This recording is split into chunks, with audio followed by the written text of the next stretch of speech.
study of yoga brings us to an immediate point which requires clarification. We do not advocate that the Western person attempt the acceptance of yoga disciplines exactly as they are taught in the East. The reasons for our feelings are good and sufficient. Most of all, the basic difference in the Eastern and Western psychology of living. And there is no subject in which inconsistencies can be more dangerous than in this particular type of advanced philosophic thinking. On the other hand, there are principles involved which are universal. And not only does increase of knowledge depend upon an estimation of these principles, but our entire ethical and social life must in time include a clear comprehension of the Eastern life way, without which we can never hope for a global concept of living or the final solution of East-West problems. So what we want to do primarily is to explore similarities and differences without any accusations, without any criticisms, but trying to point out those Eastern principles which are useful, necessary to the development of Western life. Most of you have some general knowledge of this subject. Therefore, we will limit our preliminary remarks as much as possible. We know that the term yoga means union, and that the yogas, variously taught and named in India, and the same principles under other names in the religious philosophies of other Near Eastern and Far Eastern peoples. That the yogas represent disciplines of union. That they represent means for man's internal re-identification with cause, with essence, with being, with reality. We also know that there is a definite difference in the Eastern and Western concept of union. The term can be left without further examination and be meaningful to both. But as we examine more closely, we realize that the religious psychology of the East and West differ as to what constitutes the ultimate attainment by man of his spiritual fulfillment. Western man, in his so-called mystical discipline, drifts toward what may be termed contemplation. Eastern man toward meditation. These are not the same things. Contemplation, as the term generally implies to us, is a person or a being intently experiencing something in relationship to himself. To contemplate, therefore, is to bestow the faculties of self upon some object in the effort to understand it, in the effort to a degree at least to possess it. I think that perhaps we can get something of the perspective by reference to the Canticles of Solomon. In this wonderful song, which is Solomon's, we have a document almost completely the work of some poet or mystic deep in the same spiritual conviction as we find among the Sufis. In the beginning of his love poem, and of course the dark maiden of Jerusalem is wisdom, is the beloved, is truth. Solomon begins with a purely Western contemplative attitude when he says, "My beloved is mine." Me and mine are the pillars of the temple of Western existence. We exist as persons, as individuals. And in our concept of growth, we grow as persons and individuals. We seek to unfold personality and individuality, even going so far as to assume that the selfhood within us is the divine ultimate for us, and that by the perfect expression of self, we achieve to the release of deity through our own natures. This contemplative attitude, then, is that of the mystical observer, who, being in the presence of great or wonderful things, examines them, contemplates them, scrutinizes them, seeks to understand them, and to a measure seeks to impose upon them the understanding which he already possesses. Thus the universe becomes for him a gradual unfoldment of his own expectancy. Seeking he finds, believing he observes the objects of belief fulfilled before him. And in his contemplative mood, he is forever justifying the convictions of his own personal consciousness. He therefore imposes himself upon the universe. He interprets the universe in terms of himself. He experiences universals in terms of personals. And we find this on every level of human thinking among Western peoples. Our Western concept of love is to desire to possess. And our Western acceptance of love is that we are possessed. I've had women come to me in very serious marital problems who complain that their great grievance against their husband was that he was not possessive enough. Now, some may not feel that way, but it does occur. They did not believe he loved them because he did not constantly seek to own or possess, and in this way fulfill an expectancy which is normal, common to Western peoples. Thus, in the Western extension of philosophy and mysticism, we find man reaching out toward a God estate, and a state of rulership, and a state of leadership, and a state of uniting with a power which ordains action, which causes action.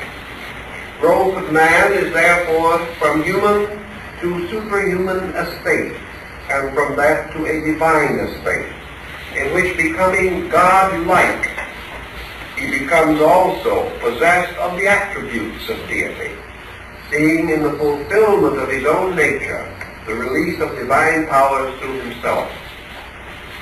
Thus we have in our Western way of life the possibility of the Superman concept, the possibility of recognizing man's infinite potential to grow, and that this growth is always toward the fulfillment of an individual or personal destiny. That man comes finally to knowledge when he understands God, that he achieves truth when he understands truth. Always he is the understanding thing, the unit of awareness, the contemplating power within him, by means of which he can assimilate or accept all knowledge and absorb it into his own nature. Thus he becomes wise, he becomes learned, he becomes skilled, he becomes informed. In the Eastern way of life, however, we have a somewhat different concept, as presented finally also by Solomon in his song. For at the end of the song, after he has experienced something of a more generous or deeper mystical experience within himself, Solomon now sings in a different note and sings simply the words, I am my beloved. This is a complete change of perspective, and may be, to a degree at least, similar to the Eastern concept of meditation. Meditation is not the individual contemplating infinite. Meditation is the continuous remembrance of a divine reality. It is the individual longing not to become the God, but to return to a godlike condition superior to himself. He no longer seeks to become or to be. He no longer accepts that knowledge will come and be possessed by him. Rather, he regards these great archetypal realities as so vast, so immeasurable, so infinite and ultimate, that he is absorbed by them. Instead of possessing truth, he is possessed by truth. For it is not his own opinion or his own attitude, but the reality which is eternal, immortal, and inevitable. And to the Eastern individual, individuality is separation from reality. And therefore, the search is for re-identification with that which is infinitely beyond the state of selfhood. When we consider these differences, therefore, we realize that they become the basis of a different ethical approach to life. For there is a great deal of difference throughout the career of the individual who wishes to gain and who wishes to give. These express themselves on innumerable levels. They do not pertain entirely to a high religious problem. They are everywhere present in the conduct of our affairs. Therefore, they become a motivating factor on every level of our living. The individual who seeks to become more, or the individual who seeks to be re-identified with that which is eternally more. Attaining all by giving all, rather than by getting all. To live to get has produced Western civilization. To live to give, theoretically, is the fulfillment of the mystical disciplines of the East, to produce what they regard as the perfect or enlightened saint. Now, we must be practical and practical furthermore in the natural statement that the fact that these disciplines, such as yoga, originate among Eastern people does not mean that all Easterners are yogis, nor does it mean that the Eastern world is without many of the defects from which the West suffers and others which belong to its own life way. Therefore, the answer to the simple question, if these things are better, why are not the people better, may also be answered by our own philosophy of life and our own experience. For 1900 years we have taught peace on earth and goodwill to men, and during that time we have fought 8,000 wars. So that we must not assume that individuals are capable simply of exemplifying their beliefs because they would like to. There is much more that must be accomplished, both in the East and West, before either of these systems can fulfill its full purpose or reveal its complete merit. We are living in a world of imperfect beings seeking to grow. We must therefore not expect more from others than we are able to produce ourselves. This does not in any way affect the merits or demerits of either the Eastern or Western life way, but it would cause those who are impatient in either path to recognize that their own failings reveal those limitations which we have not yet the skill, wisdom, or strength to overcome. Now this evening we are beginning a study of the problem of yoga. And we are approaching it on this simple ground, that the basic principle of yoga is that through meditation, the individual is capable of experiencing a consciousness separate from his own. The principle of yoga means primarily that through a certain internal discipline, accompanied by a kind of attentiveness, that it is possible for the human being to have the most valuable and mysterious experience in the world, the experience of experiencing something beside himself. So this is the primary problem. Years ago at Berkeley, I discussed a problem relating to experience with a physicist there. He said, frankly, I would give half the length of my life if for 5 minutes I could change consciousness with one of the dogs here in the laboratory, so that for one moment only I could be something beside myself. For in that moment I would know much of the mystery of life, would break through this inevitable and terrible barrier by which the innermost parts of all things are isolated from each other, so that we have concourse and intercourse only on the objective level, but that within ourselves we can experience nothing but ourselves, and therefore we can never escape from the pattern within our own natures. Now the whole principle of yoga rests upon the possibility of the individual escaping from himself, escaping from the peculiar imitation of his own internal genius. This mysterious thing by which, no matter what happens, it must happen to him. And no matter what happens, it must be interpreted by him according to what he is. No more, no less. So that everywhere and forever, the individual, in the presence of infinite, is bound to an interpretation based upon his own finite consciousness. He may love things, he may venerate them, he may admire them, he may worship them, and yet still he is something apart from everything else that lives. And this apartness is probably the cause of the great psychosis which has given man the tremendous intensities which have produced the civilizations of history. Man's civilization is what it is. His arts and sciences are what they are. His industries and his economics stand in their present places simply because of one thing. The human being, in the West particularly, has never been able to experience anything except himself. Now this is the supreme isolation. It is the supreme separateness. It must be the basis of all conflict, because it relates to what Plotinus calls multitude. Multitude being the experience of separateness, the experience of self and not self, of object and subject, of being and not being, of me and thou. Experiences which we gradually accept, which become inevitable to us as the basis of personal conscious experience. Yoga assumes the possibility of the individual breaking this barrier. And of course, as an experience, it is far more important to him than breaking the sound wall or anything of that nature, because it must be the basis for him of his first experience as a universal being. And without this experience of a universal existence, he must remain a personal being.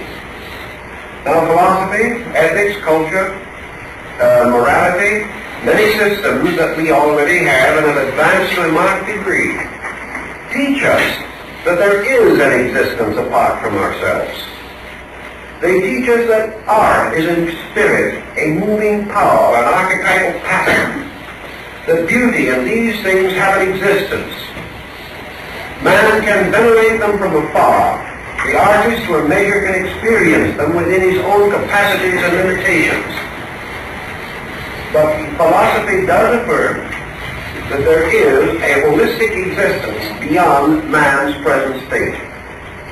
And mysticism has always affirmed the possibility, under some condition, of the experience of this state.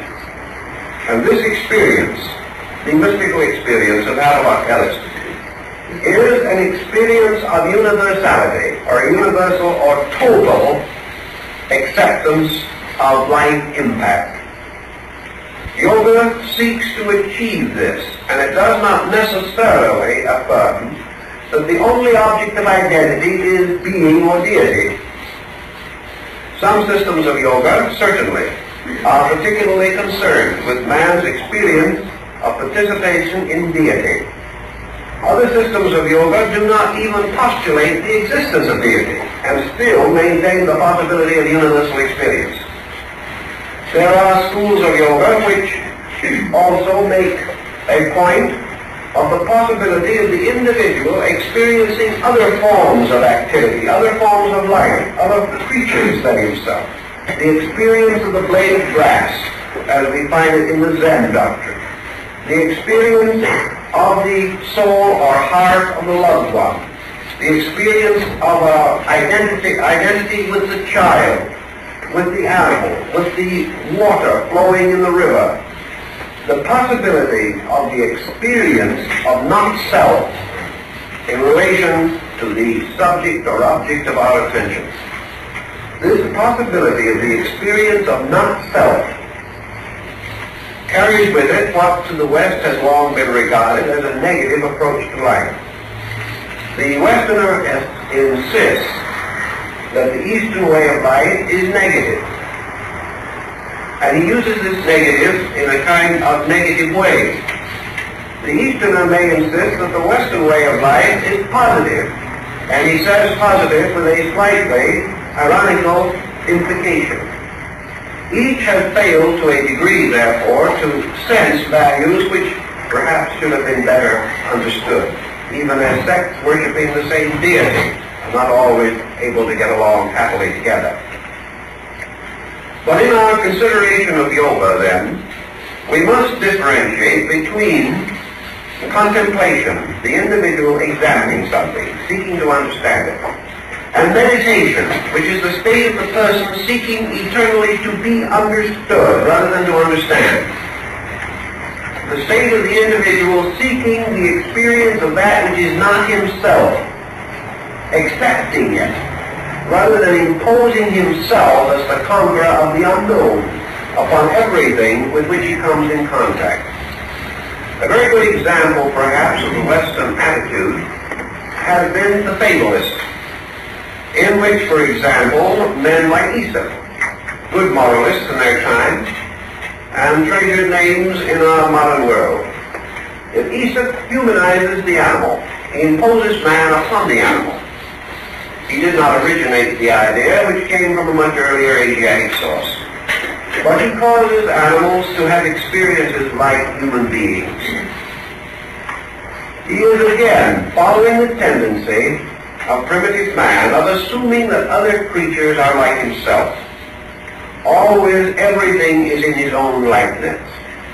Everything is something that he patterns from familiar and reasonable things, a point which caused the well-known American agnostic, Colonel Robert Ingersoll, to observe on one occasion that an honest God is the noblest work of man, that the individual is forever forming, framing, defining all of the superiors to which he was turning, and then seeking to prove that he is right, exploring always to the justification of his own perspective. In Eastern meditation, a great point is made of refraining from such conclusions. The conclusions come at ends, not at beginnings. That we think not from conclusions, but toward them. And that experience itself is the basis of fact, not our attitude toward experience or toward living or life. In yoga, therefore, we have several systems of discipline.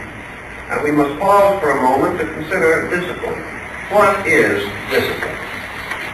We used to think of it very largely as the school teacher causing the small boy to stand in the corner as a punishment for a misdemeanor. Discipline is correction in a certain way. But in yoga, discipline must be imposed by the individual upon himself. Self-discipline, therefore, implies or suggests the development of a character or quality strong enough to control thought, emotion, and action. Discipline is therefore the exercise of a purposed will over thought, emotion, and action. Discipline is the individual controlling himself. Now this in a way is opposite also to our Western way of life. Because in the West we are accustomed to the concept that discipline is imposed by others. Discipline is imposed by the laws of our nation, of our state. It is imposed by those for whom we work. It is imposed by our moral codes, our churches, our theologies, and our philosophies. It is imposed to a certain degree also by necessity, by which we find it inevitably true that we must modify certain attitudes in order to survive. But discipline is something that is done to us in the West. In the East, it is something we ourselves do. It is a decision. It is a purposed attitude toward a problem. It is the individual affirming his ability and his willingness to produce or to achieve certain ends by purpose and continuous thoughtfulness. Now, discipline is not necessarily in yoga, as we might suspect by studying some of the Indian holy men and their austerities, primarily a problem of bodily punishment. It is not an extreme asceticism, nor is it accompanied by any necessary cause of pain, of suffering, or of flagellation, or any of these things which we sometimes associate with it. In fact, in the Eastern schools, the more gentle and the more natural the discipline, the more the disciple's achievement is recognized by a qualified instructor. Discipline, however, is to life the basis of progress in any particular department of endeavor. Discipline is what makes us play the piano every day in order to learn how. Discipline is what ties the musician to his instrument. Discipline is what ties the businessman to his office, the parent to its child, man to his dreams. Always discipline is the individual's conscious decision to achieve an end at the expense of something else which he regards as less valuable or important. So discipline is imposed in yoga upon the individual in order that he may strengthen resources, that he may become more and more proficient in these sciences which to the East are so essential. Now, why does the Easterner feel the importance of yoga? Why do the yoga schools have such a distinct determination to achieve a particular end? The answer is very simple in the terms of Eastern thinking. In the East, only one thing is important. I would say this again with modification. It may not be true and is not true of every Easterner, but it is true when we speak of the East as a school of thought, not as a group of persons. In the East, the school of thought, which we call yoga, insists that the supreme end of human existence is that man shall escape from error. That no matter what he attains on a material plane, he attains ends which are in themselves not usually as important or as valuable as the energies expended to attain them. Because everything that man does here is completely impermanent. He is forever drawing pictures upon the face of water. Nothing that he does here, nothing that he learns here, can per se achieve for him any permanence, any security, any reality beyond this limited sphere in which he lives. Also, a great many of the attributes of effort with which he is associated have very little significance on the level of character. This is not inevitably true, but it is true with the thoughtless, who make no real or conscientious effort to understand even the small things that they do. Thus, the Western person, or the non-philosophic person, perhaps more correctly, is not advancing the essentials of his own life. He is advancing only things which in themselves are impermanent. So he advances in his various fortunes. He builds a business, dies and leaves it. He creates a fortune which his heirs will squander. He seeks position and honor, only to gain in the end a premature grave because of the responsibilities that he inherits. He makes various compromises constantly with realities in order to achieve unrealities. And as a result of this, he is outwardly enriched, but inwardly impoverished. As long as he is willing to accept such a code of life, there is very little that can be done about it. But in the large picture of living, can any rational or reasonable creature assume that as a citizen of the universe, he should be unmindful completely of universals as they relate to himself? It may be necessary and proper for him to make a living, to advance himself in certain schools of learning, and arts and sciences and trades and crafts. But can these be regarded as the full expression of his life? Can he be said to have lived well simply because he has attained a comparative security in this plane of living, only to depart therefrom into an insecurity he knows nothing about? Can he ever achieve sufficiently on a mental, emotional, or material level to be secure even here? Does the person who has achieved what this world can give him, has he achieved serenity of spirit? Has he achieved the power of self over circumstance? Has he attained an inward integration or an integrity that gives him faith with which to face change and time? Or has he very largely perfected an outward living which has no substance within it, and which therefore can crumble and leave him destitute? To the Eastern philosophic mind, the only solution to every problem that exists in the world is man's experience of a universal greater than himself. If he has this experience, he can then administer all of his personal worldly affairs more wisely.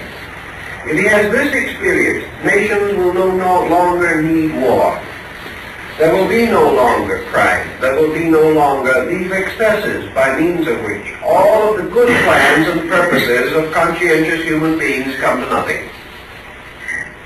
Thus, in a way, the Easterner restates the statement in the Bible: "Seek ye first the kingdom of heaven and its righteousness, and all else shall be added unto you." Now, in Western civilization, we have not sought it first. In fact, we have not really sought it at all, with the exception of isolated persons. Our civilization is not built upon the individual having first attained internal security. It is rather built upon the forlorn hope that if other conditions are suitable, he may ultimately attain spiritual security. It is a complete reversal of the concept upon which the whole system is based. So yoga drives directly at the source and substance of the human dilemma. It emphasizes the need of the individual for an immediate integration of his own relationships with the life around him, the world around him. It teaches him to experience those things which he needs, or invites him to such experience, and tells him that the only way in which this experience can come to him is that he must earn it. And he earns it by discipline.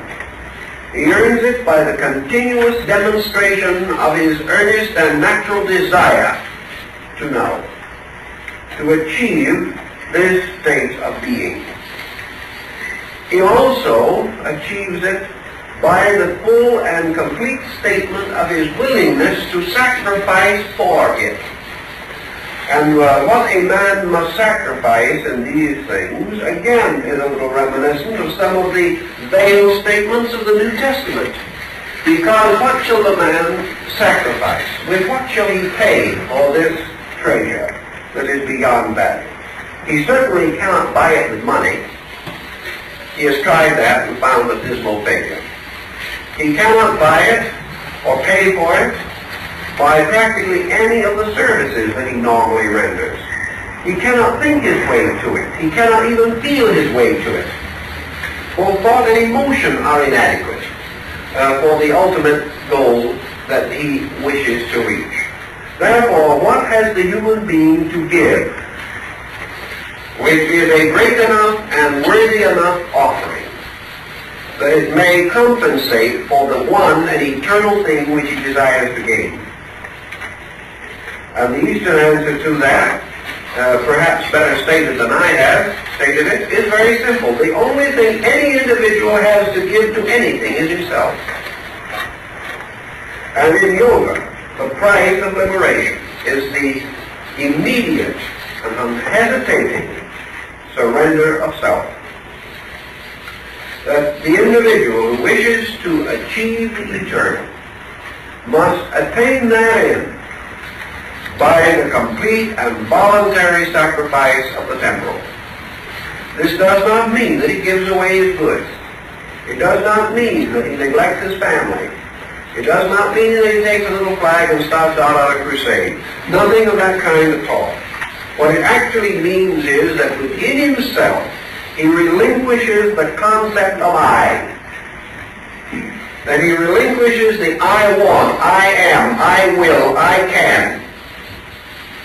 That he relinquishes the vortex, the focal illusion of selfhood, realizing ultimately that this is the one thing that stands between him and universal. Things are either personal or universal. Self is the ultimate personal. The universal is the ultimate impersonal. And at the time of the attainment of the impersonal, the personal must die. Not killed, not surrendered regretfully because we wish we could hold on to it, grasping at both the finite and the infinite at the same time, but through a complete and internal understanding which makes this surrender of the personal not only obviously the thing which is next, but also that which is the greatest desire of our beings to achieve, the complete, glorious, happy, serene, and acceptable sacrifice of that which we now recognize or realize to be an impediment to the eternal value with which we are concerned. Now this brings us to the first subject of our major series at this moment, and that is we're going to talk a little on the theme of Karma Yoga. Now, as you know, there are many yogas, and in many books and in some writings, this term is not even included. But it seems to me that from a philosophical standpoint, it is one of the most important considerations, especially for Western man. The term karma implies the ethical consequences of conduct considered collectively or completely. In other words, karma is the inevitable relationship between what the individual is and what he does, and also between what he does and what he is. Karma is therefore the totality of action in its relation to its ethical and moral, its spiritual, its intellectual, and its physical consequences. Buddha, in one of his dialogues, says that effect follows cause as the wheel of the cart follows the foot of the oxen. Man lives in a world of cause and effect. He lives in a world in which, as far as his own present consciousness is concerned, there is an intimate relationship between his own incentives and their results. So in the study of yoga, we can conceive, for example, man achieving a state of meditation as this may relate to his own conduct. It is the problem of the introduction of a discipline into the concept of conduct, and strangely enough is one of the very foundations of Raja Yoga, which is probably the highest form of the royal discipline of this system. The Arabian Nights entertainment contains the famous line, happiness must be earned. Raja Yoga is a princely state of consciousness which must be earned. Therefore, we come right back to karma, because karma is the law of earning. It is the principle in nature of the relation between sowing and reaping. If the end of man's journey is absolute identification with reality, then this end must be earned. It must be the result of action. It must be the consequence of things preceding it, or previously done and attained. Thus, daily conduct becomes, in the end, the royal road of union. Daily conduct may seem to be so simple, so non-mystical in its implications as to be overlooked. The individual would like to step over these little problems of his own disposition and dash on to the contemplation of infinites. It's much more simple and much more delightful to be engaged in some advanced mystical preoccupation than it is to start with a simple study and estimation of conduct. Yet where else can we begin but where we are? And where are we except in the place of our conduct? That which we are tells our present place in nature, our present place in the universe, and the rung of the ladder of infinites upon which we are at the moment standing. So Karma Yoga implies the thoughtful acceptance of the law and the doctrine through the patient observation of conduct, through the recognition of the relationship of immediate conduct to universals, of the quiet meditation of the individual upon those great laws of eternal being, which are exemplified in conduct. Now, yoga depends also upon one very important point. And that point is a stranger to us in the West. And that point is internal quietude. With the exception of a few sects, such as the Quakers, the Friends, and the Quietists, we have had very little emphasis upon the attainment of quietude, as we consider it in Eastern discipline. Quietude is the condition in which the individual, relaxing, ceasing aggressive action of any kind, finds within himself peace. Now this is a large order for Western man, because the moment we begin to probe into ourselves in the West, we are apt to run across a number of psychotic pressures. We are likely to find, as many human beings in the Occident have found, that the last person we can get along with well is ourselves. Therefore, that it is much more pleasurable and enjoyable to spend our time in the association of others, even though we do not believe what they say or agree with what they do. They have one virtue: they keep our mind off of ourselves. Therefore, we have all kinds of avocational interests. We whittle and we doodle anything, so that we shall not fall into the abysmal misery of internal confusion. We are escapists. We move desperately away from self because we are not able to endure its immediate implication to us in our nature. Thus, we are without quietude. We are without quietude because we are without faith. We are without faith because we are without internal certainties. And these we lack because we have never developed them, being content entirely to rest our case upon external securities of one kind or another. So the individual, seeking quietude within himself, finds what? He finds that he has not this quietude, and for one reason primarily, because he is ignorant.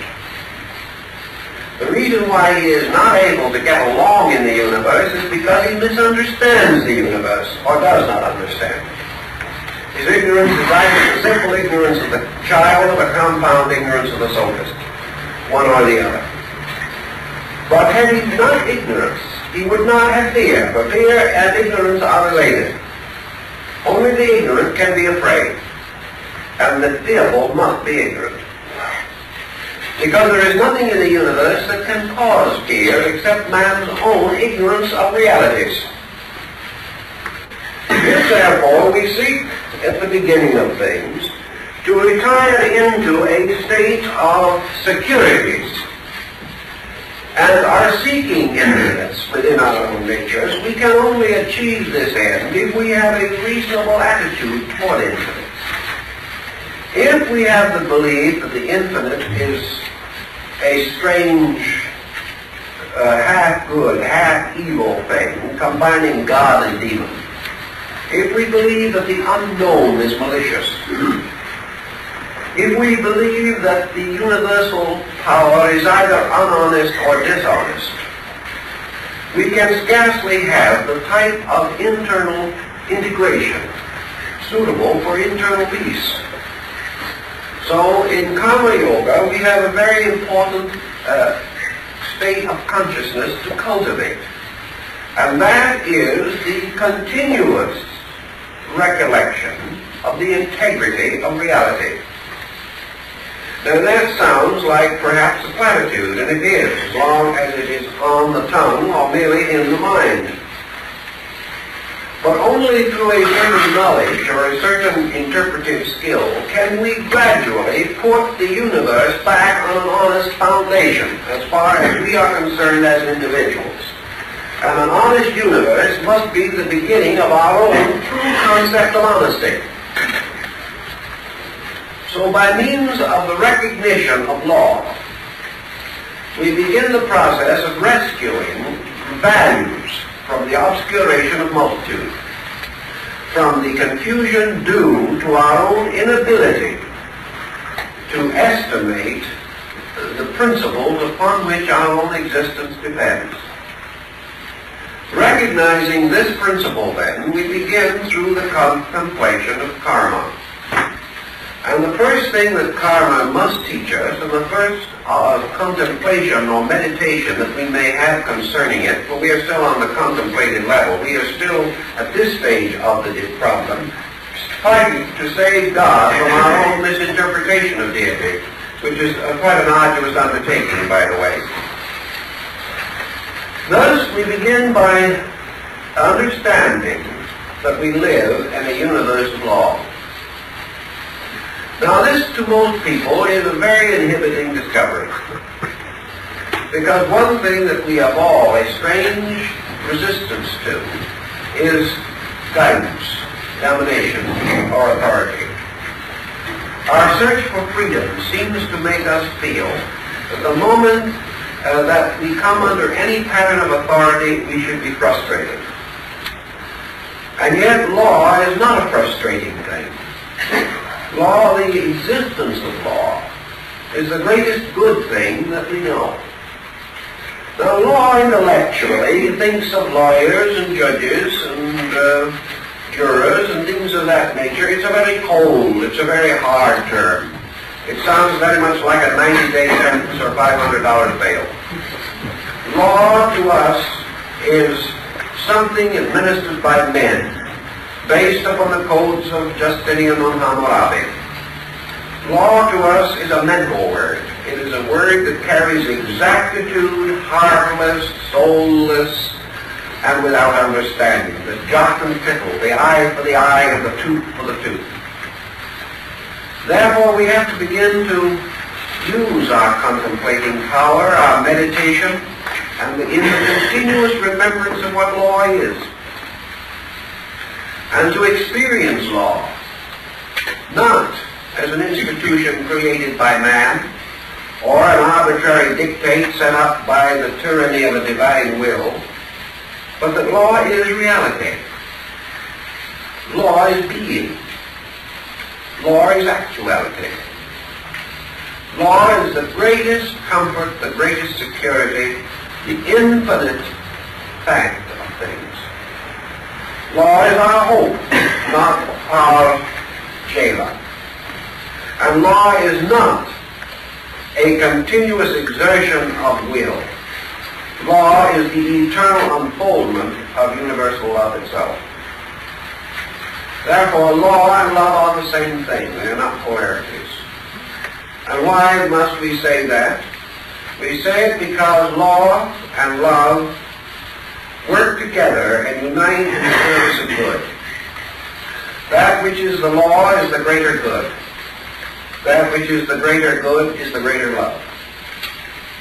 Now we find this, for example, in a very simple way in our own human problem. We do not like to tell a small child that it shouldn't have that ice cream cone. We want that child to be happy. But as parents, perhaps we must say no, the child is aggrieved, and for the moment we are equivalent to the universal tyrant itself. And yet it is our love and not our tyranny that has caused the action. It is our greater knowledge of a greater good. Therefore, in the mystical concept of things, law is not merely an arbitrary pattern. It is the eternal good itself. It is that which has within it, by its own intrinsic nature, all of love, all of good, and all of reality.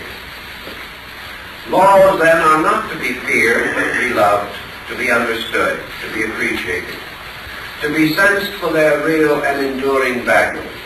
For man's most immediate contact with the creating power is through law. Even science knows this, because it is the exactitude of the universe that causes the greatest admiration on the part of the scientist. And it is that exactitude which causes him to suspect the presence of the lawmaker, the presence of the reality behind things.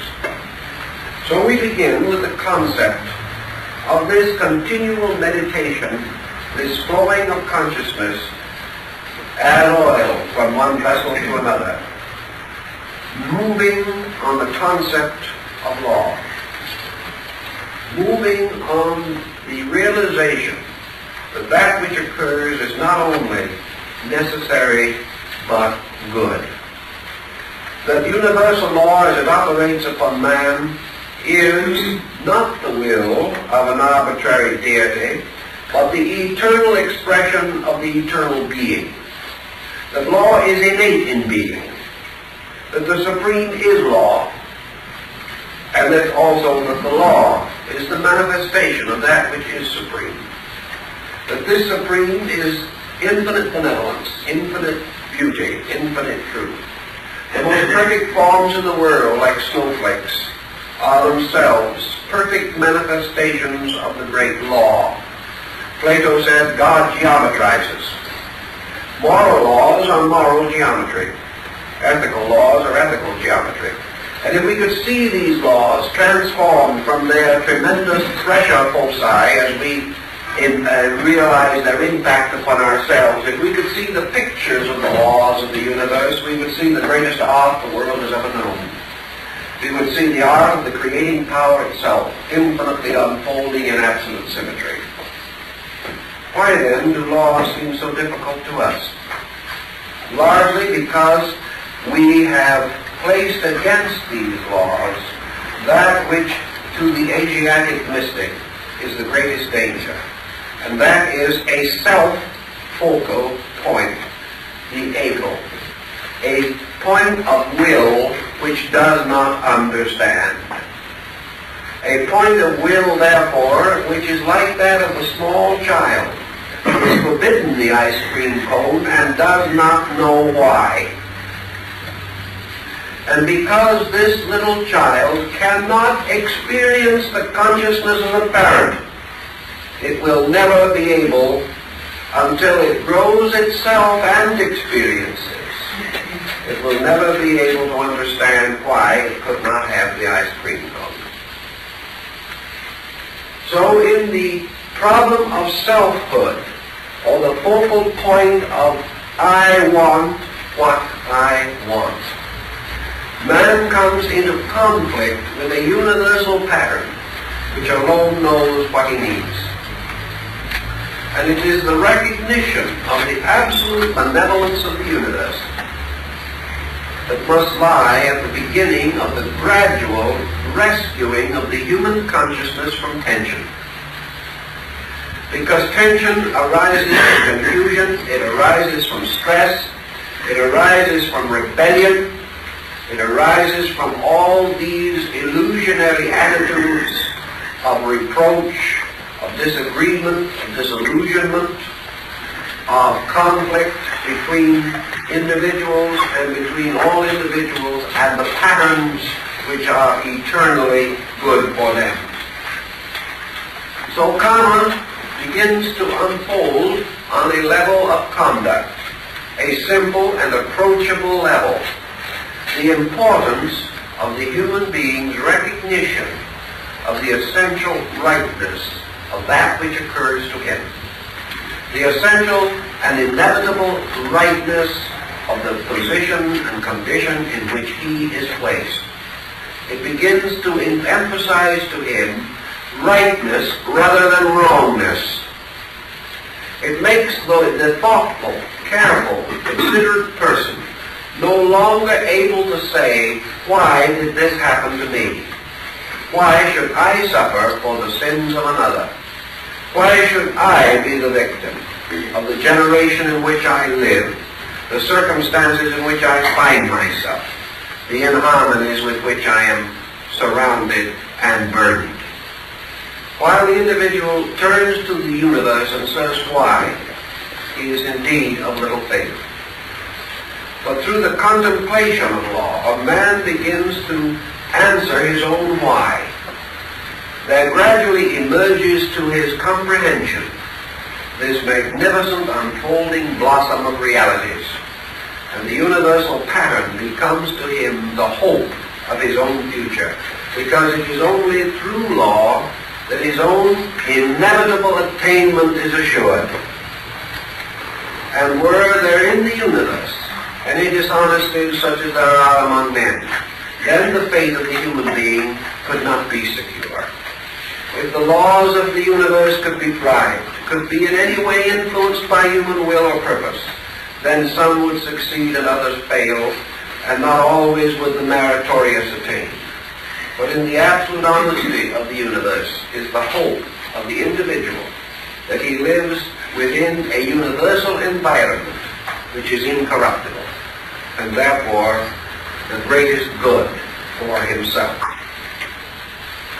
Now this means that the individual in Eastern thinking must accept the situation in which he finds himself as a discipline. That instead of being expected to go out and sit on a bed of spikes, he must come home and sit among his creditors, which perhaps is just as painful and certainly less glamorous. That instead of being expected to go out and give his goods to the poor, or expected to make a pilgrimage to some sacred shrine, it is impressed upon him through his daily conduct that he must do those things and perform those actions which expiate the responsibilities and debts which he has incurred.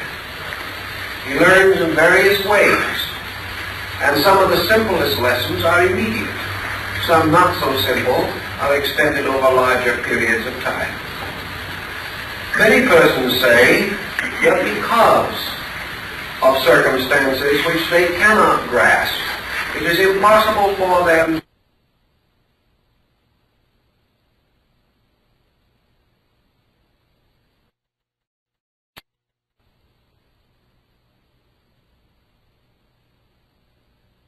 it's so numerous, so obvious, that he can scarcely deny them. It therefore does not require an unreasonable faith to recognize that the larger and less familiar patterns are under the control of the same principles. So the individual becoming attentive and contemplative of conduct, continuing his meditation upon his own way of life, can almost immediately, if he so desires, learn much about himself, learn much about the path that leads to union, lay many of the basic foundations for his future growth. And he must begin where he is. So he begins with the gradual conquest of illusion in these very patterns of law and cause and effect around him. Now there is one important point in yoga which begins even in Karma Yoga, which we would like to also emphasize. In the West, we think of evolution as a gradual growth of the creature through infinitudes of time from a present state to a superior condition. The Darwinian hypothesis more or less sustains this, and our study of the objective life of creatures carries the same general implication. So we think of growth as a gradual motion to being or toward eternity. And we also think that the ultimate state of man is something remote, something distant, something so far from him that he must contemplate it in terms of millions of years. This is based upon the assumption that his growth inwardly, his internal growth, is also upon the same tempo as his external evolutionary development as a physical creature. Yoga does not assume this. Yoga points out that as man is traveling a long road that leads from here to eternity, he should also bear in mind that this journey is his own journey and exists only because he believes it. He says the road is long and painful, therefore the road is long and painful. He says I must conquer one step at a time, therefore he conquers one step at a time. He says I must release one quality at a time. It is going to be difficult to overcome this tendency to sarcasm, this attitude of jealousy, this instinct to hate. All of these things must be gradually worked out the long and hard way. And because these are the patterns which we set, they become the ways we must go. But if we think of it a little differently, what are we seeking? We are seeking identity with reality. Reality is not a matter of time and distance. Reality as an outward condition of society may be historically measured in aeons beyond our present state. But the reality which we may attain as beings a million years from now or 100 million years from now, that reality does not exist only at that time. That reality is here now. The reality which we are seeking to attain in some infinite future is here. Because without that reality, we would not exist. Without that reality, there could be no rise of the sun. There could be no change of the seasons. Without that reality, we could not hope or dream for reality. Therefore, the infinite is not only infinitely distant, but infinitely immediate. The truth, which we hope to attain sometime, somewhere, is everywhere, always. If it was not everywhere, always, it would not be eternal. And if it was not eternal, it would not be true. Therefore, as all things which have a real existence are eternal, they must be forever present, and not present only in a time, or at a place, or under a condition. Yoga, therefore, while it does not tell the individual that inevitably or unfailingly he can wake up tomorrow in eternity, does remind him that eternity is separated from his present state by an interval of consciousness, and that this interval of consciousness is not under the dominion of time. That this interval of consciousness is under the laws of its own existence, and not under the laws of the progression of the equinoxes or the alternation of seasons. Therefore, that everything that is real is timeless,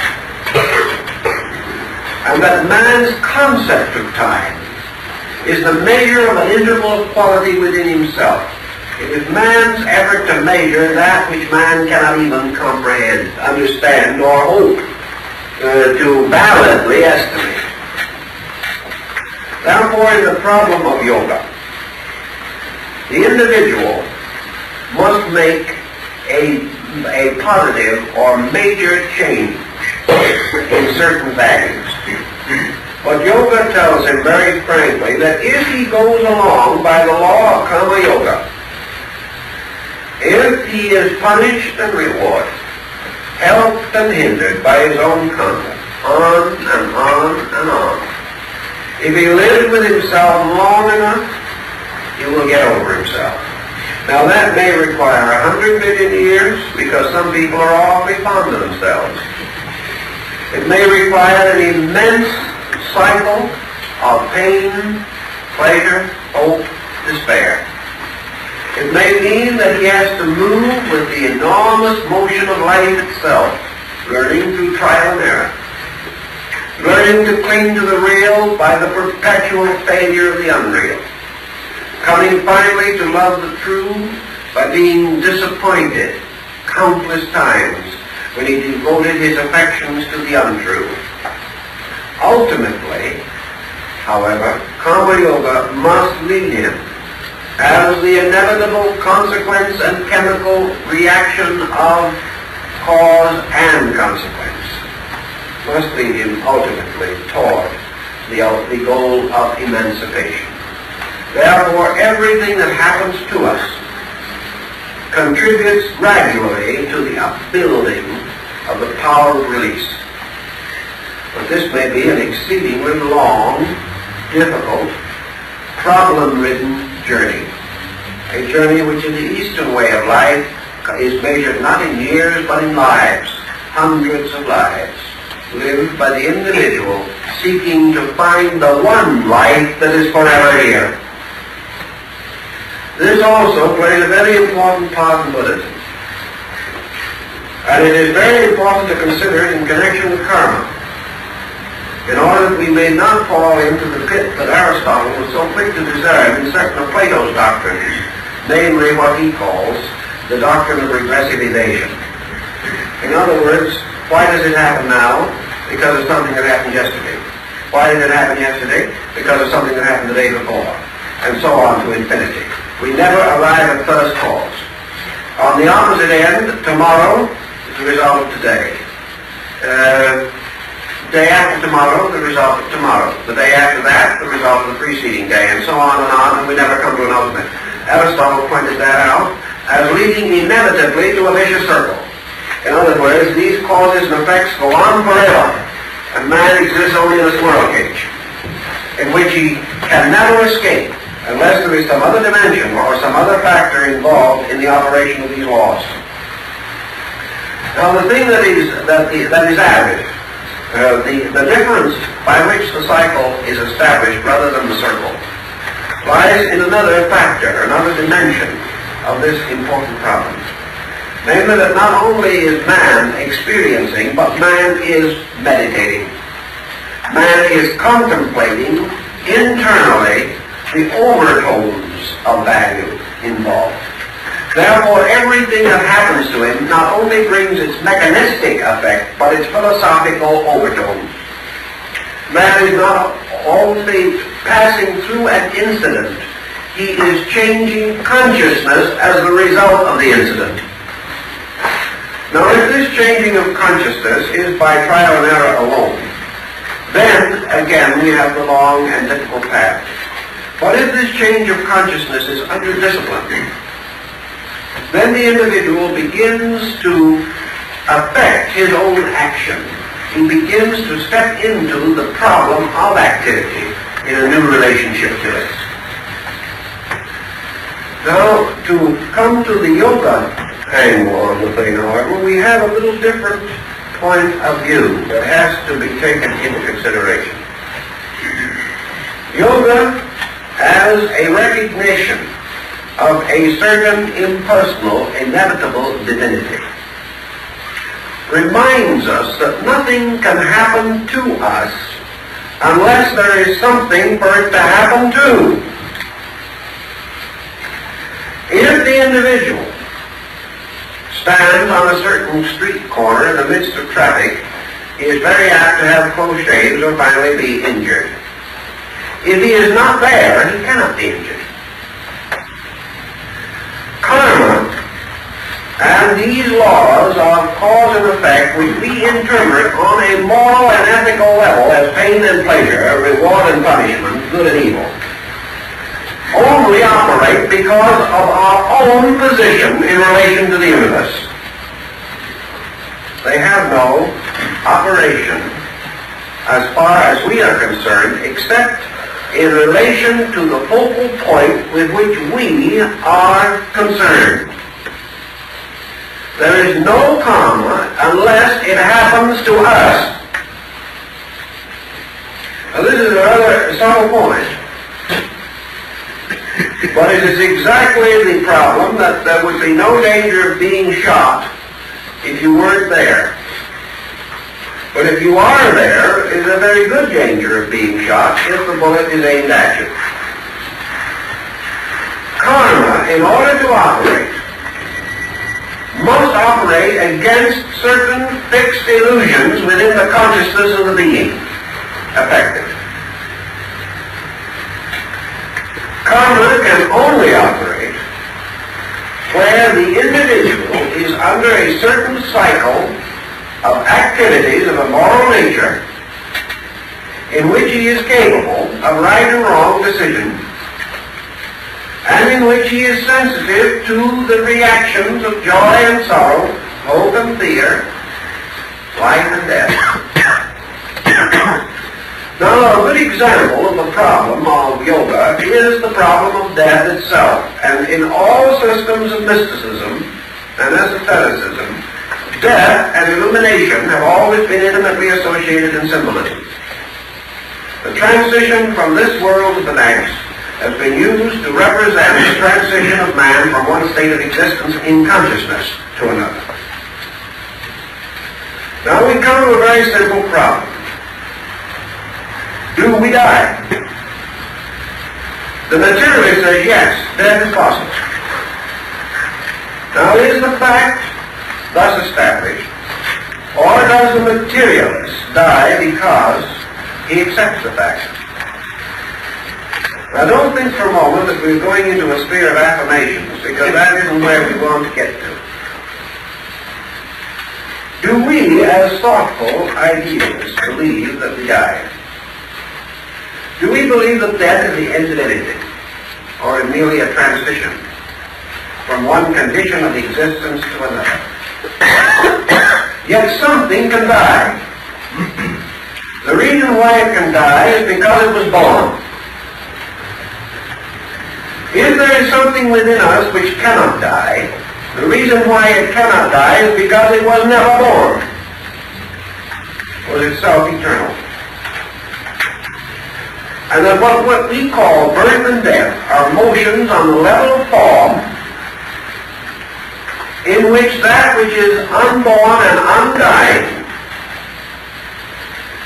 manifests objectively and then passes into a subjective state. But that life itself, even our own life, is undying. The thing that dies is John Smith or Mary Jones, the body which we knew. Yet that which is within the body cannot die, and cannot be destroyed by another creature, or cannot be devastated by war or plague. It is in itself and inevitable, unchangeable and real. Now let us shift this thinking to the level of cause and effect on a moral plane. The individual says, I can be cheated. Can he? In terms of Eastern philosophy, no. He cannot be cheated. The only way he can be cheated is by the supreme fact that he can cheat himself by believing that he can be cheated. And that is where the cheating takes place. That wherever these things happen, it is because in his own state of ignorance, he is accepting a level corresponding to the body which is born and dies, and is without realization or experience of the eternal life that cannot be born and cannot die. Now this eternal life which is within man and is the reality of him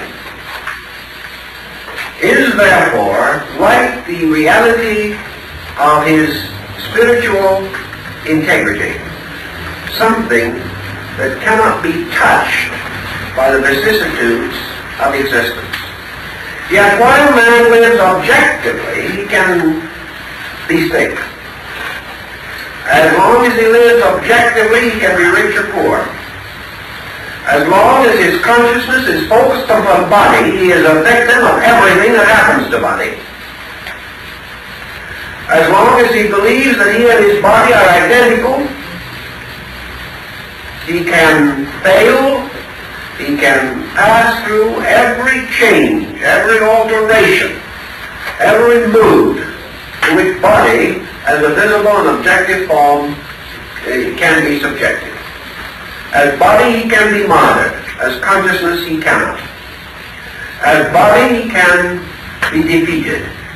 As consciousness, he cannot. As a person, he can be destroyed. As a universal life, he is indestructible. So his ability to react to laws upon various planes depends entirely upon the focal point of his own consciousness. If he is focused in his bank account, the loss of it is a supreme tragedy. If he is not focused there, it comes and goes and is very little concern to him. Some individuals find it difficult to accumulate, others find it difficult to spend what they have accumulated. There are innumerable intemperances and only one temperance. There are countless illusions and only one reality. Now the law of karma relates to a conditioned existence in which the individual, by his own causations, has set upon himself consequences that he must face. He must face them as long as he was foolish enough to cause them. And he must face them as long as he is operating on a level of consciousness in which his own conscience and his own morality tells him that he has broken faith with himself. If then we are dealing with the problem of yoga, we are dealing with the realization that the individual moving from one level of consciousness to another, by so doing, moves the center of his own awareness, moving, as the Buddhist explains the same problem, from servitude to one interpretation of law to emancipation under another interpretation of the same law. Because the law of the universe is in itself not karmic. It is only karmic when this law comes into conflict with the sattva, or the self-focus of an individual who is unenlightened. This will require more thought and more time, but we will give it that thought and time in the course of the series of talks that we are dealing with now. But in your problem of karma, in both your Buddhist and your Hindu system, you have, therefore, something that is very difficult for the Westerner to understand, and that is an absolute law that apparently can be transcended by a discipline. It isn't transcended by the discipline. The law and its reaction are both interpretations by the consciousness of the human being upon a level. When he is no longer on that level, that interpretation of that whole cycle of circumstance fades out like the insubstantial fabric of a dream, leaving not a rack behind. The problem then is to recognize the essential and inevitable transitions of these patterns. To the mystic, to the Eastern yogi in meditation, the universe is a sudden expansion of universals in which things like cause and effect have returned or absorbed again into their own eternal source. exist for those creatures who exist within time, because they do not know that they are timeless. There's the Hindu fable about the elephant, which is tied by a small cord to a stake. The elephant remains there year after year because it doesn't know that with one good hard pull, the stake and the rope would go. But because the elephant is a cautious and conservative creature like man, it moves its foot a little, finds a little resistance, and decides that it is there bound securely. It has not realized that this bondage is meaningless in terms of the potential strength of the creature itself. In then the consideration of karma, how are we going to solve the problem? Karma is cause and effect. Cause and effect are action and reaction. What is cause? Cause is always an aggressive activity of some kind. What is an effect? It is the receptivity to the consequences of an aggressive activity. Therefore, the more aggressive the activity, the more dynamic the circumstances which it causes. The more dynamic these circumstances, the more dynamic the reactions which will inevitably follow them. Therefore, if we strike the man, we may expect that he will strike us back. If we perform a certain action with excess, we may expect the reasonable consequences, which will be reaction of excess. So we begin the contemplation of what is the solution. How do we begin to extricate ourselves from excess? Now, what is excess in the majority of instances? Why are we excessive creatures? We are excessive because of self-will, because of certain personal purposes with which we are primarily concerned, and upon the dynamic that this internal self-will is a real and valid source of authority. I want. And that in itself is enough.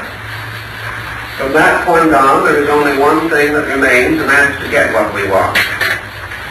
The fact that we desire is all the authority we need to devote a lifetime to the effort to secure that which we desire. The merit of the desire is never considered.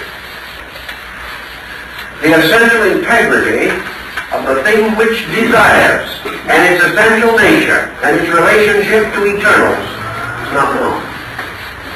Therefore, because this desire arises from some obscure and mysterious part of our own internal, we assume that it is the voice of authority, that we must live and should live in order to justify that desire. So we live largely to justify desire, to fulfill ambition, and to achieve such creature comforts as may most likely be conducive to pleasure and happiness. Yet at the end we find not pleasure and happiness, but infirmity and death. That is the disaster. That is the part that is difficult. If, however, changing this point of view, we say that a thing is not necessary because we wish it, but that the wise man says we wish that which is necessary. The change of our perspective, the change of our relation toward desire, releases us from what the Buddhist calls one of the principal hindrances. These hindrances represent the attitudes which are traditional to us, which are the principal cause of our troubles. Attitudes which are not real, not natural, not essential, but have been cultivated by our way of life until we accept them as part of our heritage. If then we begin the contemplation of these principles, let's just survey this contemplation briefly. We can't go into all of it, it's a very large subject, but let's see what would happen if we begin to think some of these things through just a little. We are in a spot, let us say, at the present time. There are difficulties surrounding us. We are in debt, let's say. There's a little danger that they may come and collect the icebox, the car, the television, and several other things, and that also we must remember with some grievances that the suit we're wearing is not paid for. And of course there's nothing more that is undesirable than to pay for a worn-out suit. That is what many people do. Now there are several ways in which we can look at this. Here we are beyond our depth. Our first and natural thought is to go socialistic in this emergency and begin a wholesale damnation of the credit system. In other words, the advertisers, the merchants, the manufacturers, and everyone else concerned in this problem is responsible for our misfortune. Why? Because they have made it very easy for us to be very foolish. Therefore, the great problem is what society has done to us. And it is so nice to think of it. But it is exactly the same thing as to say that our friends have wronged us, our relatives have deceived us, and all these things. They all belong under the same general headings. Except in the case of the man who is over his head in debt, the real circumstances are perhaps a little more obvious to him than in some of the other relationships of life. Now here he is in this predicament. He may blame others, blame the universe. He may take faith in the thought that there is no God, that there is no justice, that the universe is tyranny, that his friends and associates are all living only to get what they can off of him. He can go into all kinds of attitudes out of this and justify himself in every way that he wants to. And he's still in debt, he still can't pay it. Or he may by some chance gain a small amount of wealth from some source or other, or make a successful loan, which he will consider good fortune, not having any relation to law, but merely to perhaps his own persuasive personality. You see, he's solving this himself now. As a result of that, he's able to pay off these bills. And having discovered that such things is possible, he will now immediately contract a whole new series of them, and do exactly the same thing that he did before. And he will not observe that the fact that he can't sleep at night, the fact that his friends have difficulty with him, that he's no longer able to do his work well, that his family finds him irritable and unpleasant, and that he generally is uncomfortable. He does not necessarily blame himself for any of these things. They are the results of bad luck. They are the results of the fact that other people didn't understand him. And so the whole message of law to him was lost. The simple fact of the matter is that he was fooled. He was just unwise. He was unreasonable. He did things which his own common sense should have told him he shouldn't do, but he did them because he wanted to. Now this is the basis of karma to a very large degree. Here we have therefore the individual today with any one of innumerable problems besetting him, of which debt may be one. Either he rationalizes himself out of the lesson, or else he rationalizes himself into the lesson. He either blames others or himself.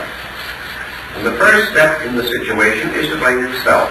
That is the first constructive attitude. It's to stop blaming the world and recognize that he himself is to blame. Now that is a beautiful thought in its own nature. It may or may not lead, however, to any constructive action. He may simply say, I'm sorry, I was foolish, too bad, and then tomorrow repeat. He may still blame himself without learning. But if he repeats several times, he will probably gain a certain instinct toward moderation. He will not do it again repeatedly. He may do it several times, but not forever. Ultimately, he must learn something. But assuming that he accepts the responsibility as his own, he has set this thing in motion. He's gotten himself into a situation which may take him several years of painful self-sacrifice to clear up. Now comes the next question, which is infinitely more important and which he probably will not ask unless under some special dispensation of intelligence. And that is, what is this self that he is blaming? Now then, it isn't somebody else's fault, he says now. It's my own fault. I am responsible. Now what is the I that is responsible and made him do a foolish thing? If this I is of a quality and of a dispensation that can run him in debt in 3 weeks, if this I can also cause him to do many wrong things, and it does, and he knows it, why is he so eager to forever please this I? And why is he willing to hang his whole destiny upon it? The thing that this I makes him do is stupid. And yet, as a being, he has accepted the infallibility of this I and built his whole philosophy of existence upon it. If wherever it operates, it does things that are not very wise. It is this I which makes him ambitious, makes him sacrifice health to fortune, makes him sacrifice honor to profit. And yet he loves this I, he serves it, adores it, and considers it to be little less than divine. All of it getting him into trouble. What about this I? The least you can say about it is that it needs educating. Now how are you going to educate this I? Can you educate it by sending it to school and teaching it the liberal arts and sciences? No. Because the people who have had that education are making just as many mistakes as those who have not had it. There are individuals who have many degrees after their names who are in debt for their ice boxes. It hasn't solved it. Why? Because in educating the I, you're educating something on a quality level that cannot be educated by ordinary schooling. The only thing that you can do with this I is reach it on a level of intelligence, on a level of basic thinking. Yoga, however, takes a very simple attitude. This I isn't worth saving. Because no matter what you do with it, no matter how much you condition it, no matter how much you perfect it, it is still a dead loss. It will always be a dead loss. And the final fact of it being a dead loss is that as long as that I is there, the great and eternal I of eternal being can never be known. Because there cannot be two I's in the universe. There is only one. There is one reality. And all the rest is in some way deficient. Therefore, it is this reality which is more important, more significant, more real than I. The mind and the self are both slayers of reality. So in the problem of yoga, the answer to karma lies in the simple fact that the I causes it. And therefore, the cessation of the I must be the end of it. As long as there is self-will, there is reaction. When there is universal will, there is no reaction. Because this universal will, being in itself eternal, inevitable, and absolute in its good, being complete and perfect and efficient in none of its parts, the only reaction that can come from its own conduct is perfection, is reality. That which makes no mistakes can have no reaction except absolute good. Consequently, from the standpoint of yoga, the eternal is the only unconditioned being. And the state of eternal consciousness is the only condition of consciousness which can have no reaction. Nothing can be caused by it except itself. Nothing can result from it except itself. Therefore, that which is complete and whole cannot give birth out of itself to incompleteness or separateness. Separateness, self-existence, and all of these dependencies are the source of karma. And karma cannot exist apart from separateness. It cannot exist in a state of absolute unity. In the study, then, of the problem of karma, the primary lesson is negative but very important. Namely, that the individual begins to contemplate the relationship between the suffering and the cause of suffering, and comes through the study of karma to the final discovery as an experience of consciousness, not something I tell you, but something that you experience within yourself, that it is yourself which makes it possible for you to suffer. That it is not the God in you that causes pain, but the you in you. And that as long as that you in you has an existence apart from the divine existence, you can suffer. And as long as self-will in any way varies from universal will, you will suffer. Therefore, in the West, the problem was to discover the universal will and keep it. That was the Platonic concept. That if we know all things, we can then obey absolutely. And by so doing, achieve peace of soul. In the East, it is not conceived possible that the eye can ever know the all. Because the fragment can never contain the entire. These fish can never swallow the ocean in which it swims. And so, attempting to conquer the infinite is a fish trying to swallow its own ocean. That which is infinite is infinitely greater than I. Therefore, the I cannot contain it, cannot control it, cannot dominate it, and can never willfully demand anything of it. When man demands of the infinite, he receives only, by interpretation, that which the I itself creates through this chemistry. In the East, consequently, the concept is the gradual diminution of the I, so that the self is no longer the controlling factor. Now, the individual says, what kind of a future does that give us? What kind of a future is there for the individual if his own I does not go on? We might ask, what kind of a future is there for him if it does? Because actually, this race and this world has been a long time here, and we are the future which the past looked forward to. And here we are with all our lore, like old Dr. Bouts, fools no wiser than before. We have probably been about 1 million years working up to our present state of confounded stupidity. We are the glorious achievement of I-ness. And we can hardly stand it. So we go on.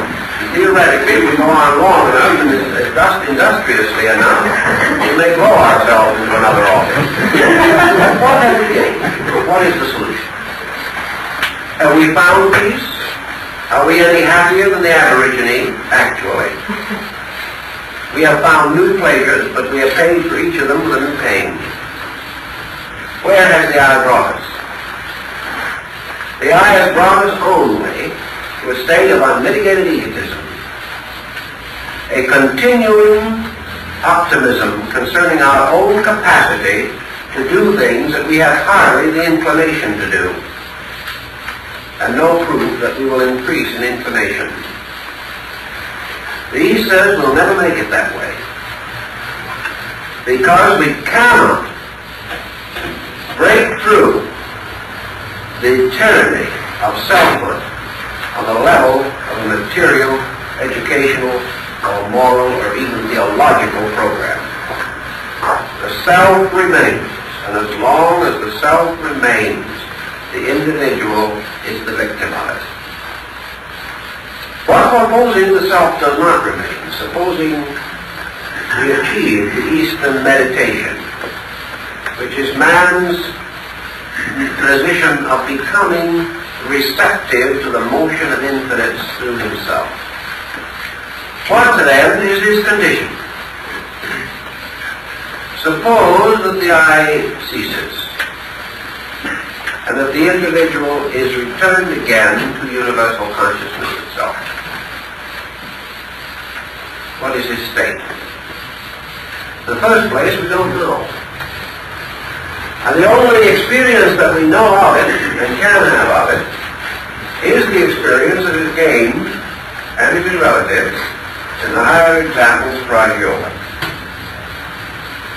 What is this extraordinary diffusion of consciousness that takes place in the Eastern mystic on the higher disciplines of advanced yoga?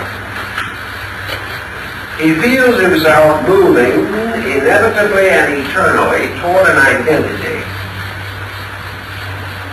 An identity with an existence which is unconditioned. He finds himself moving towards the complete suspension of his own existence.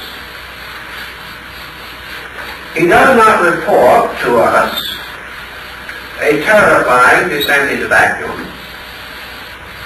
He does not experience within his own consciousness the wrench of separation from existence, as he has previously known it. All mystics, whether of the Greek or the Eastern schools, have one common report to tell us, namely that the experience is that of the individual going home. That it is, as Plotinus called it, the motion of the alone to the alone. That it is the final recognition, the final fulfillment of something that transcends anything that the individual has ever experienced. That it is not for him elimination of existence. It is not that he goes to sleep and never wakes. It is nothing that he knows, because it is a condition of experience which transcends that which is known. He cannot say that he enters into a state of non-existence. He could not enter into a state of non-existence if that with which he is associated is all existence. He moves from a fragmentary position to a participation in the experience of totality. He moves from oneness to allness, and he simply has no faculties with which to interpret that experience. But allness as totality is incapable of conflict. Lack of conflict causes incapacity for karma, because there can be no differences. There can be no inconsistencies. There can be nothing of this kind experienced by this being. Now, in advanced yoga, as in other mystical systems, these conditions are not continuous. The Vedantist passes into a samadhi. He remains for a time in a state of what we would term ecstasis. He then returns again to the material world and continues to exist in it. What is the effect upon him? Is the Western psychologist justified in assuming that this individual has now moved into an extraordinary negation which would frustrate all progress? What is progress? Is not progress itself the motion of an illusion toward a reality in some way? Is the achievement of the reality a frustration of progress or a consummation of it? Has the mystic in his meditation simply anticipated the motion of his world by a few 100 million years, or has he actually broken faith with his world and become something impractical, visionary, a creature no longer contributing to the progress of his society? I think the record that we have in connection with the Eastern mystic justifies us in assuming the same thing as we find recorded of Böhme, Swedenborg, and other Western mystics. Namely, that the primary change brought by the somatic condition is a reorganization of values within the individual. The change of polarity as to that which is true or untrue, important or unimportant. And that consequently, the illumined mystic lives from a universal totality within himself, by means of which, therefore, he is in a position and a condition to direct his outer affairs, not by his personal desires, but by the experience of universal law moving through him. This would seem to me also would give us the answer to the karmic question, and show us why karma, through its workings and its operations, gradually reveals to us the great fallacy, which is the fallacy of causation upon the level of ego. And that as a result of that, Karma Yoga is the meditation upon this, the gradual realization that the only cause which cannot have a destructive effect is that which arises from universal totality within ourselves. Therefore, that the only end of pain is identification with reality. That everything else must have some negative consequence. But that this identification, being itself a cause, when it is attained, causes itself, and causes the continuance of itself. So that cause and effect still operates in a mysterious manner, but illumination causes the identity to continue. The effect of reality is itself, whereas the effect of everything unreal must be less than itself. In these contemplations and meditations, therefore, we have the beginnings of discipline. The individual is disciplined by his incentives to grow and to proceed and to advance along these fields of thought and speculation. And this is a groundwork of yoga, because it contains a great many of the basic principles upon which the other branches with which we are more familiar depend. For the entire process of the individual gradually achieving non-self consciousness is the process of moving away from the hopelessness of a vicious circle in which he has locked himself by his own ignorance. This vicious circle may at some time appear attractive, but ultimately it must appear in its true light, namely insufficient, not enough to fulfill the inevitable longing of the human consciousness for re-identification with its own divine source. So yoga becomes the study of this union and the various methods by means of which it can be attained. And the following lectures of this series will be devoted to unfolding the various schools of yoga with which you will find note on the program. And we thank you for being with us tonight.